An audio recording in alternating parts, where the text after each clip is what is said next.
It's been a difficult growing season this season between too wet early on and then it got really dry.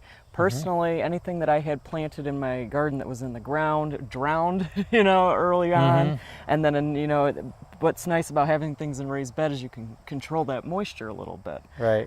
But, we're seeing effects on certain things. And why are these peppers looking so yellow?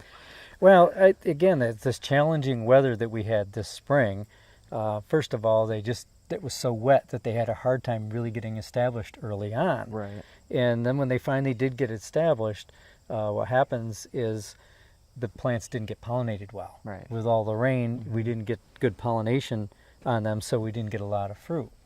And, I'm also getting some rotting on some of the fruit, which has not been great. Right. So it's been a rather poor year.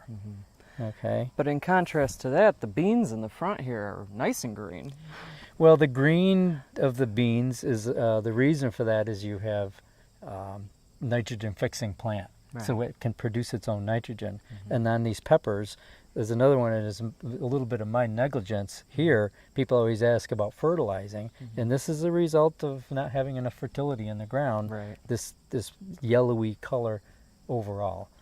And one of the problems that has been an issue in our area is what this basil has. Why don't you tell us a little bit about that? Well, it's a downy mildew disease, which is relatively new. It's been more of a greenhouse crop thing. So downy mildew, if you had some really lousy crop of basil for the first time I've had a bad crop, that's probably what's doing it. Right, and you'll see the yellowing on the top of the leaf, and then on the underside it'll be like a little fuzzy gray. Exactly.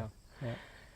And another issue that a lot of gardeners experienced this season was that it was a great season for growing weeds. Yes, and we're going to touch on that a little bit in the next segment. So thank you for joining us. I'm Liz Snyder. And I'm Jim Hotelling, the home gardeners from Hillside Garden and Landscaping.